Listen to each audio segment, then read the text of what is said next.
नमस्कार and welcome to all of you in global lookout. दोस्तों, हाल में ही आप लोग को पता होगा एससीओ समिट जो है वो कंप्लीट हुआ है। और ये एससीओ समिट जो होता है, इस पे आप लोग कह सकते हो कि पूरी दुनिया की कहीं ना कहीं इस पे नज़र रहती होगी। क्योंकि अगर आप लोग देखो तो जितनी भी इम्पोर्टेंट ईस्टर्न कंट्रीज हैं, जैसे कि रशिया हो गया, चाइना हो गया, इंडिया हो गया, या फिर सेंट्रल एशियन कंट्रीज जो है वो इसकी मेंबर हैं। और उसके अलावा वेस्टर्न कंट्रीज जो हैं वो इसको एज अ कंपटीटर देखती हैं। तो इस समिट में क्या बातचीत हुई, किस किस डील्स पे साइन हुई, इस पे सबकी नज़र रहती होगी, चाहे वो ईस्ट हो गया चाहे वेस्ट। और ये जो समिट है, आप लोग को पता होगा, इंडिया इस बार प्रेसिडेंट था एससीओ का, और इंडिया ने डिसाइड किया था कि ये जो समिट है इसको हम लोग वर्चुअली कराएंगे।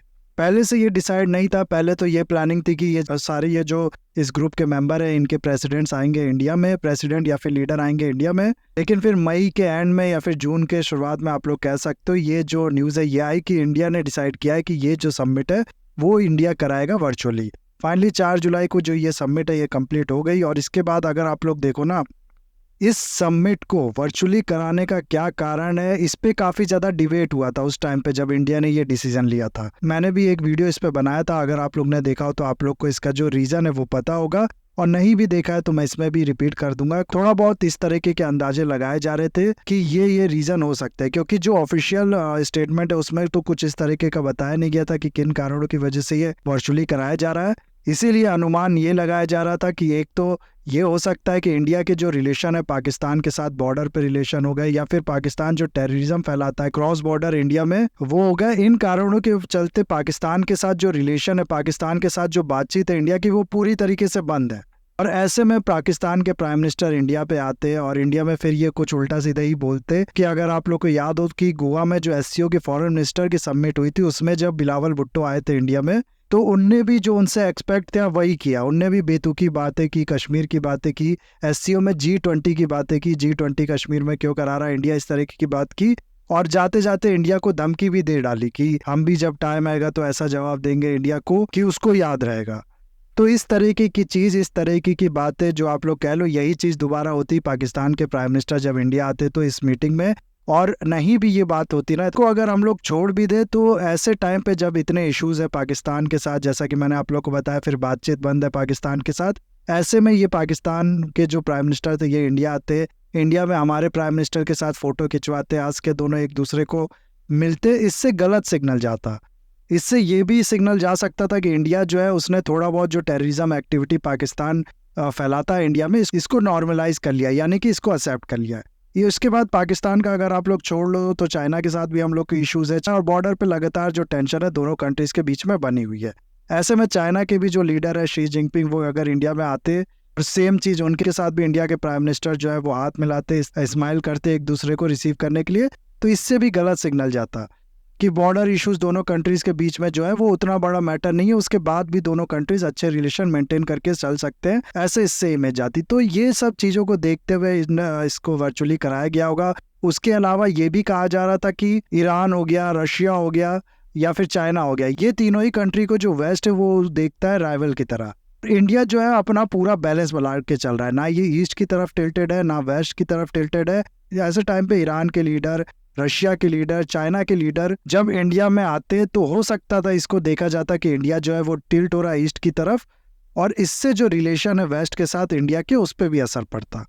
और पुतिन के खिलाफ तो आप लोग को पता होगा आईसीसी यानी इंटरनेशनल क्रिमिनल कोर्ट जो है उसने अरेस्ट वारंट भी निकाला है। ऐसे में ये इंडिया आते, हालांकि आईसीसी का सिग्नेटरी नहीं है इंडिया का, लेकिन उसके बाद भी एक ऐसे लीडर को होस्ट करना जिसके खिलाफ आईसीसी ने अरेस्ट वारंट निकाला हो, ये उतना आप लोग कह सकते हो कि अच्छा सिग्नल नहीं भेजता। हालांकि G20 की जो समिट होने वाली है सितंबर में, उसमें ये सब आएंगे, लेकिन उसके बाद भी इसमें ना बुलाना इंडिया ने ही ठीक समझा इन लीडर्स को। और इसीलिए इंडिया ने कहा अपने अपने लैपटॉप ओपन करो, अपना वेबकैम ओपन करो, और मीटिंग जो है वो वर्चुअली हम कराएंगे। और उसी तरीके से ये जो मीटिंग है ये हुई थी। प्लस इस समिट में आप लोग कह सकते हो कि एक ऐसी चीज़ हुई है जो दिखाती है कि इंडिया की जो फॉरेन पॉलिसी है आज के टाइम में वो कितनी बोल्ड है, और इंडिया के अंदर जो कॉन्फिडेंस है वो कितना ज़्यादा है अपनी फॉरेन पॉलिसी या अपनी पॉलिसीज़ को लेके। ये इससे पूरा शो होता है। दरअसल होता क्या है ना कि मान लो सारे मेंबर या फिर सारे लोग मिलके कोई एक काम कर रहे हैं, तो ऐसे में अगर कोई कंट्री वो काम नहीं करना चाहती, कोई पर्सन वो काम नहीं करना चाहता है, तब भी उसको मजबूरी में कभी कभार वो करना पड़ता है। क्योंकि ऐसा ना करके वो आइसोलेट होने का जो फियर है वो लेके रहता है, यानी कि वो इन सारी कंट्रीज के साथ मिल के वो काम नहीं करेगा तो चांसेस है वो अलग थलग हो जाए, यानी वो आइसोलेट हो जाए। लेकिन ये सब जानते हुए भी कि इससे मैं आइसोलेट हो सकता हूँ अगर वो कंट्री इस तरीके के काम नहीं करती है, तो ये उसका आप लोग कह सकते हो कि जो कॉन्फिडेंस है वो शो करता है। अपने अंदर कॉन्फिडेंस है उसके कि मैं आइसोलेट होके भी सर्वाइव कर पाऊंगा, इस तरीके की जो चीज़ है ना वो इससे शो होती है।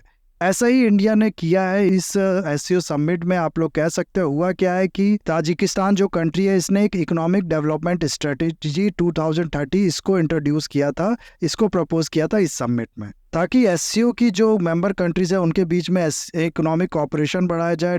डिजिटल इकोनॉमी हो गया, इंफ्रास्ट्रक्चर हो गया, एनर्जी सेक्टर हो गया, इन सब में जो ग्रोथ है मेंबर कंट्रीज की वो की जाए, साथ में कॉपरेट किया जाए। इस तरीके की बहुत सी चीज़ों के बारे में इसमें बात किया गया था। जो कलेक्टिव पावर है मेंबर्स की उनको हार्नेस किया जाए, इस तरीके की चीज़ों के लिए एक नई स्ट्रेटेजी जो है वो ताजिकिस्तान ने प्रपोज की थी, आप लोग ऐसा कह सकते हो। और भी चीज़ें हो गई जैसे कि मल्टीपोलर वर्ल्ड हो गया, इंक्लूसिविटी हो गई, इस तरीके की बातें की गई थी इसमें। और इंक्लूसिविटी पे बातें करना बनता भी था क्योंकि ईरान, आप लोग को पता होना चाहिए कि हाल में ही एससीओ का मेंबर बन गया है, और ईरान ऐसी कंट्री है जिसपे सबने सैंक्शन लगा रखा है, उसके बाद भी इसको इंक्लूड किया गया इसमें और मेंबर बनाया गया। तो इंक्लूसिविटी हो गया या फिर इस तरीके की बाकी चीज़ें हो गई, इसकी इसमें बातें की गई थी कि इन सब पे हम लोग काम करेंगे ताकि जो इकोनॉमिक ग्रोथ है रीजन की, इस ग्रुप के मेंबर की, वो हो। इस स्ट्रेटेजी पे आप लोग कह सकते हो कि सारी जो कंट्रीज है इस ग्रुप में उनने साइन किया, उनने सपोर्ट किया, लेकिन इंडिया ही एकमात्र ऐसी कंट्री है जिसने साइन करने से मना कर दिया। इंडिया ने डिसीजन लिया कि हम लोग इस पे साइन नहीं करेंगे, और ये एक ऐसा डिसीजन है ना, देखो जिस पे मैं पहले भी बोल चुका हूँ, फिर से बोलूँगा, सबकी नज़र होगी, वेस्ट की भी इस पे नज़र होगी कि ये जो स्ट्रेटेजी है इस पे इंडिया साइन करता है कि नहीं करता है, और फाइनली इंडिया ने नहीं किया। प्लस एक चीज़ जो मैं आप लोग को बताऊं, यहाँ पर तारीफ करनी पड़ेगी जिस चीज़ की, वो है इंडिया के जो डिप्लोमेट्स होते हैं, इंडिया के जो ब्यूरोक्रेट्स होते हैं ना, वो जो लैंग्वेज या फिर शॉर्ट फॉर्म जो आजकल इस्तेमाल कर रहे हैं वो बहुत ही ज़्यादा बढ़िया होते हैं। यहाँ पर आप लोग देखो, ये जो समिट हुई थी एससीओ की, इसके बाद दिल्ली डिक्लेरेशन पास किया गया था। इस डिक्लेरेशन में इस स्ट्रेटेजी के बारे में क्या लिखा गया है? इसमें लिखा गया है कि SCO countries considered it important to ensure the strategy of economic development 2022 adopted by interested member state.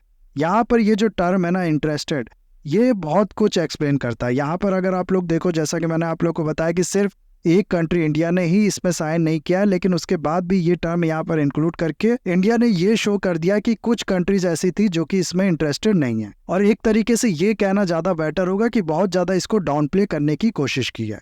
तो इस तरीके की लैंग्वेज का इस्तेमाल कभी कभार बहुत ज़्यादा ज़रूरी होता है। इस तरीके की चीज़ें से बहुत कुछ आप लोग कह लो कि जो डिप्लोमेटिक गोल्स होते हैं वो अचीव किए जाते हैं।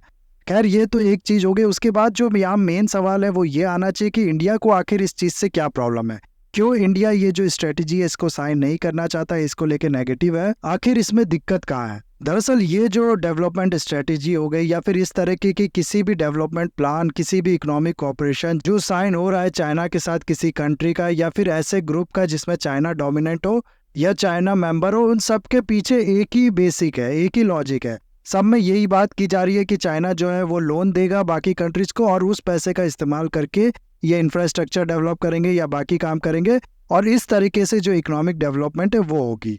घुमा फिरा के हर प्लान में, हर स्ट्रेटेजी में इसी तरीके की बात की जा रही है। और इसका लॉजिक भी है क्योंकि आज के टाइम में चाइना जो है उसके पास कैश का भरमार पड़ा है, उसके पास पैसा जो है वो भरमार पड़ा है, वो केवल बांटने में तुला हुआ है। और एक तरीके से आप लोग समझ लो कि वो लाला बनना चाहता है दुनिया का, कि पैसे दे दे और उसके बदले में उसको इंटरेस्ट मिले।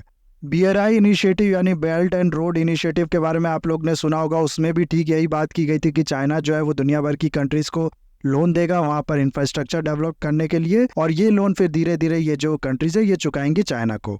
बहुत सी कंट्री आप लोग कह सकते हो इनने लोन लिया भी चाइना से, उस लोन से काफ़ी इंफ्रास्ट्रक्चर डेवलप भी किया, और जिसके बाद हुआ क्या कि बहुत सी कंट्रीज इसमें से ऐसी हैं जो कि चाइना के डेब्ट ट्रैप में फंस गई। ये जो लोन होता है इसके बदले में जो इंटरेस्ट रेट होता है वो थोड़ा हाई होता है, प्लस बहुत से इस तरीके के क्लॉज होते हैं जिसके बारे में किसी को पता नहीं होता। इसीलिए और भी बहुत से रीज़न की वजह से ये जो पैसा है दोबारा चाइना को चुका पाई नहीं, और जिसकी वजह से ये डेब्ट ट्रैप में चाइना के फंस गई हैं।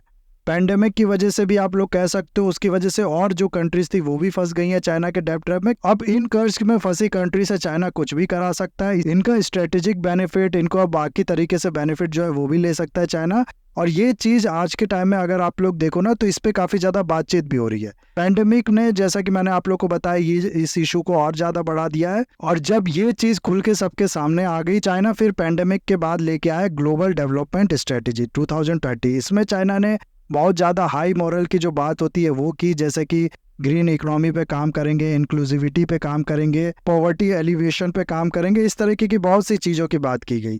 लेकिन बेसिक इसका भी वही था कि चाइना जो है वो पैसा देगा और बाकी कंट्रीज ये पैसा लेके अपने यहाँ काम करेंगी, और इसकी वजह से पॉवर्टी जो है वो एलिनेट होगा और बाकी चीज़ जो बाकी फ़ायदे हैं इसमें बताए गए थे वो होंगे।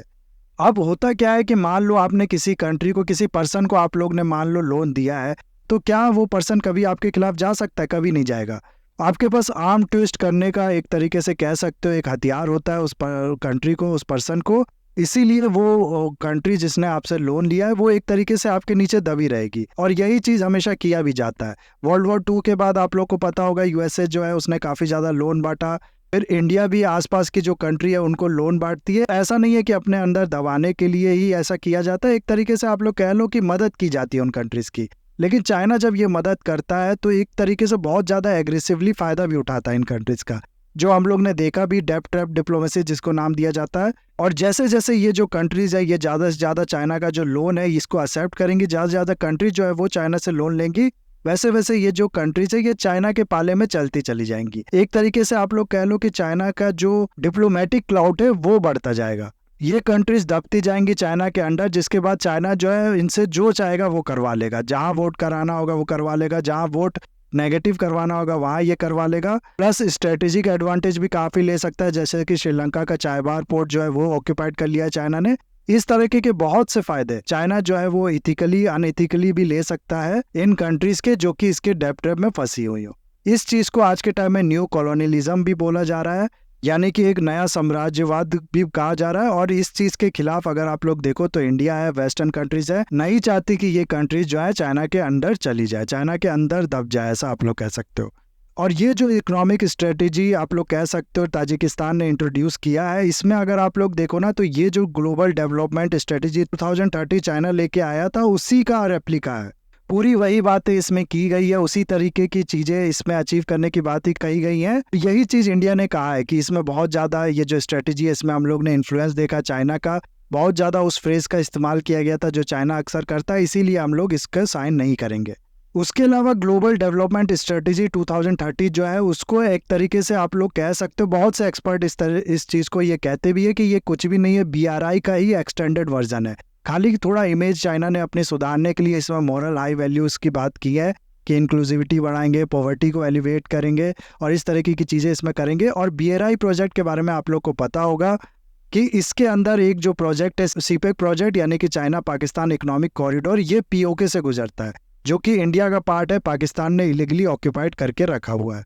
इसीलिए इंडिया जो है वो CPEC हो गया, BRI हो गया, इन सब को पसंद नहीं कहता। ये कहता है कि ये जो प्रोजेक्ट है ये इंडिया की टेरिटोरियल इंटीग्रिटी जो है उसकी रिस्पेक्ट नहीं करते, इंडिया की सॉवरेनिटी की रिस्पेक्ट नहीं करते। और ये जो नई स्ट्रेटेजी है ग्लोबल डेवलपमेंट स्ट्रेटेजी, इसके बारे में भी यही इंडिया कहता है कि ये भी टेरिटोरियल इंटीग्रिटी और इस तरीके की चीज़ों के खिलाफ है। और जैसा कि मैंने आप लोग को बताया कि ये इकोनॉमिक डेवलपमेंट स्ट्रेटेजी जो ताजिकिस्तान ने SCO समिट में पेश की है, ये इसका रेप्लिका है, इसीलिए इंडिया इसके भी अगेंस्ट में है। तो ये सब चीज़ें जो है, ये दो मेन इंपॉर्टेंट रीज़न जो है इसके चलते इंडिया ने साइन नहीं किया और एक काफ़ी ज़्यादा बोल्ड मूव लिया है। क्योंकि जैसा कि मैंने आप लोग को बताया कि सारी कंट्रीज़ ने इसको सपोर्ट किया, इस पर साइन किया, लेकिन इंडिया ही एक ऐसी कंट्री है जिसने साइन नहीं किया। उसके अलावा फिर SCO समिट की अगर हम लोग बात करें तो ये जो 5 पिलर्स है इस पर कॉपरेशन करने की बात की गई है इस समिट में।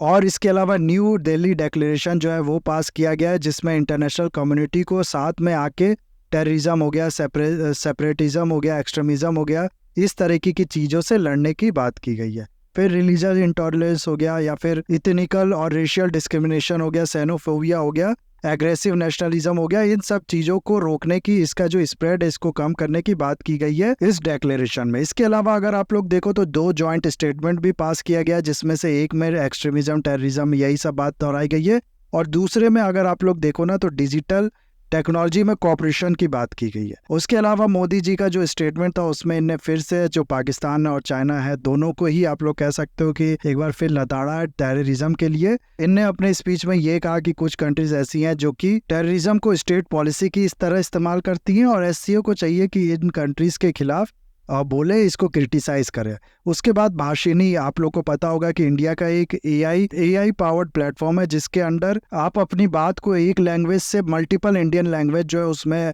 कन्वर्ट कर सकते हो, ट्रांसलेट कर सकते हो। उसका भी जिक्र इसमें किया गया है। तो ये सब बातें जो है इसमें की गई है, ये सब इंपॉर्टेंट हाईलाइट्स थी एससीओ समिट की। बाकी इस वीडियो को मैं यहाँ पर करूंगा खत्म। आई होप वीडियो आपको अच्छा लगा होगा। इसे लाइक, कमेंट, शेयर, सब्सक्राइब जरूर कीजिएगा। That's all. Have a nice day. Take care.